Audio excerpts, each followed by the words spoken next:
दीपक में फूल बनना और बार बार बनना, क्या आप पढ़ रहे हो, कुछ भी कर रहे हो, हिल रहे हो, तो समझिए उनकी स्थितियां आपके आसपास हैं। और उस फूल के थ्रू वो आपको यही संकेत दे रही है कि आप घबरा गए, जैसे आपके सिर में दर्द है, कहीं भी आपके शरीर में कहीं भी दर्द तकलीफ है, कि आपका बच्चा डर जाता है, तो उस फूल को आप जिस इष्ट के नाम का आप दीपक जलाती हैं, उस पर जो फूल बनता है, उस फूल को लेकर आप अपने किसी बच्चे के कोई डर जाता है, दीपक में फूल बनना और बार बार बनना, क्या हम पे हनुमान जी की कृपा हो रही है, हमारे इष्ट देव की हमारे शरीर पर कुछ शक्तियां आ रही हैं, क्या हमारे घर पे उनकी कृपा हो रही है। इसका क्या मतलब है, हर रोज फूल हमारे दीपक पे बन रहा है, हम किसी भी इष्ट के नाम का, कोई से भी भगवान के नाम का दीपक जलाते हैं सुबह शाम, हर रोज उस पर एक फूल बन रहा है, तो इसका क्या मतलब है, क्या करें हम, इस फूल का क्या मतलब निकालें इसका, क्या कोई मुसीबत आने वाली है, क्या वो संकेत दे रहे हैं इस चीज का। तो देखिए, जैसे ही आप दीपक जलाते हैं और हर रोज आपके उस पर फूल बनता है, और वो भी दो तरीका का, जैसे आप देख सकते हैं दो तरीका का फूल बन रहा है अगर आपके ऊपर, एक तो ऐसे बनेगा जैसे हनुमान जी का गधा हो, एक इस तरीका से चौखुंटा सा बनता है, मेरे पे हमेशा का बनता है जैसे हनुमान जी का गधा है क्या। तो इसका क्या मतलब है, तो देखिए इसका मतलब ये है कि जैसे ही आप दीपक जलाते हैं और उस पर फूल बनता है, तो समझिए, और वो फूल हर रोज बन रहा है, जैसे आपने आज दीपक जला दिया है तो आज फूल बन गया है, कल जलाया है तो कल भी उस पे ऐसा ही फूल बना है, तो इसका यही मतलब है कि आपके इष्ट आपको ये संकेत दे रहे हैं, आप जिस भी भगवान का जला रहे हैं, हनुमान जी का जला रहे हैं या मैया भवानी का जला रहे हैं या शिव जी का जला रहे हैं, जिस भगवान का भी आप जला रहे हैं, तो ये समझिए वो आपको एक इशारा दे रहे हैं आपको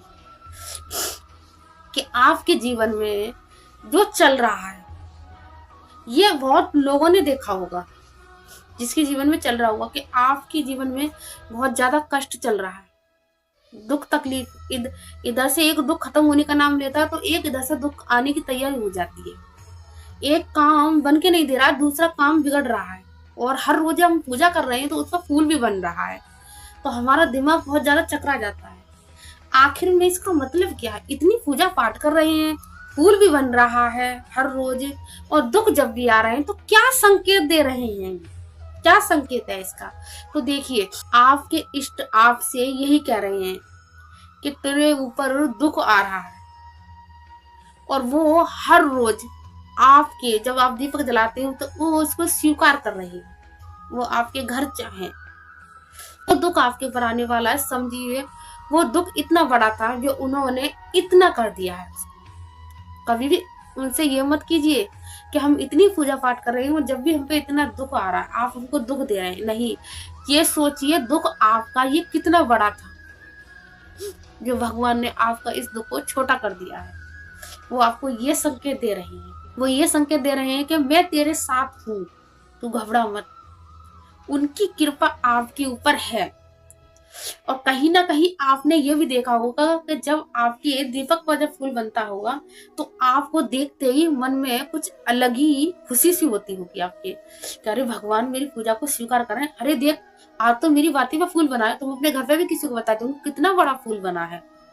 तो वो हनुमान जी या आपके जो भी इष्ट हैं आपके, वो आपसे खुश हैं, आपकी पूजा स्वीकार हो रही है, और जिस वक्त आप इस दीपक को जला रहे हैं तो समझिए उनकी सिद्धियां आपके आसपास है। और सोचिए कि जो दुख आपके ऊपर चल रहा है और फूल जब भी बन रहा है तो दुख कितना बड़ा था, जिस दुख को उन्होंने आपका छोटा कर दिया है। तो आपको और ज्यादा उस पूजा पाठ को और बढ़ाना चाहिए, भगवान को धन्यवाद बोलना चाहिए। अब बात करते हैं जो एक चौखुंटा सा जो फूल बनता है, इसका क्या मतलब है। ये तो मैंने बताया था हनुमान जी की गदा वाला, जो चौखुंटा सा जो होता है उसका क्या मतलब है, यही मतलब है देखिए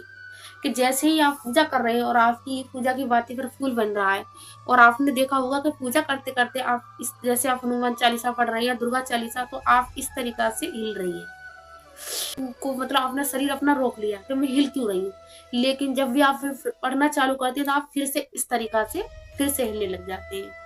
तो उनकी सिद्धियां आपके आसपास घेरा बना चुकी है। उनकी कृपा आपके ऊपर हो रही है, जो वो शरीर आपका रुक नहीं रहा है। आप जैसे पढ़ने में मगन हो जाते हैं तो आप इस तरीका से हिलते रहते हैं। अपनी जैसे आप अपने आप को टोकते हैं या कोई सामने वाला कहता है हिल क्यों रहा है पूजा करने में, हिल क्यों रही है पूजा करने में, तो आप रुक जाते हैं। लेकिन उसके बाद फिर आप भूल जाते हैं कि मैंने कब हिलना चालू कर दिया। आपने देखा होगा पूजा करते करते करे यार मैं ऐसे हिल क्यों रही हूँ, आरती कर रहे हो, पढ़ रहे हो, कुछ भी कर रहे हो, हिल रहे हो, तो समझिए उनकी सिद्धियां आपके आसपास हैं। और उस फूल के थ्रू वो आपको यही संकेत दे रही है कि आप घबराइए मत। अपने इष्ट की पूजा पे आप शक मत कीजिए, वो आपके साथ है हर वक्त। वो आपके पूजा घर में, आपके पास, आपके घर पर विराजमान है। भगवान हमेशा सामने नहीं आता है, वो हमेशा संकेत ही देता है कि मैं हूँ। वो किसी न किसी रूप में आकर आपको यही संकेत देगा कि तू घबरा मत, मैं तेरे साथ हूँ। और देखिए जिसके हर रोज फूल जो बनता है इसके दीपक पे, तो आप उस फूल को जैसे ये देखिए वो फूल बनता है तो वो फूल टूट के उसमें ही गिर जाएगा, तो आप उस फूल को उठा उठा कर साइड में रख लीजिए और उसका आप तिलक भी लगा सकती हैं। और देखना अगर आपके शरीर में कोई कष्ट है, जैसे आपके सिर में दर्द है, कहीं भी आपके शरीर में कहीं भी दर्द तकलीफ है कि आपका बच्चा डर जाता है, तो उस फूल को आप जिस इष्ट के नाम का आप दीपक जलाती हैं उस पर जो फूल बनता है, उस फूल को लेकर आप अपने किसी बच्चे के कोई डर जाता है या आपके कहीं भी दर्द है, तो उस फूल को आप उंगली से लेकर उस फूल को जहाँ भी लगाओगे, आप देखना तुरंत ही चुटकियों में वो दर्द छू हो जाएगा। और ये उनके लिए है जो ये सोचते नहीं हर रोज फूल बनता है हमारे दीपक पे, ऐसा कुछ नहीं होता है। मैंने बहुतों को देखा ऐसे बोलते हैं, ऐसा कुछ नहीं होता है। अगर देखना है ना भगवान की शक्ति को देखना है तो आप देखना जो आपकी बाती पे फूल बनेगा उस फूल का तिलक लगा के देखना, किसी बच्चे के लगा के देखना, अपने खुद लगा के देखना, आपको पता पड़ जाएगी कि वो फूल कोई साधारण फूल नहीं बनता है और हर एक किसी के पे नहीं बनता है, हर एक किसी के पे नहीं बनता है। जिसके ऊपर जिसके इष्ट की कृपा होगी उसी के पे ही फूल बनेगा। तो सभी को कमेंट में सीताराम जय बाबा की जरूर लिखना है, जो बाबा का सच्चा भक्त होगा और जिसने बाबा के दर्शन करे होंगे, जिसके अंदर बाबा को देख कर कुछ ना कुछ अनुभव अंदर से हुआ होगा, तो वो बाबा के नाम का सीताराम के जय बाबा का कमेंट लगा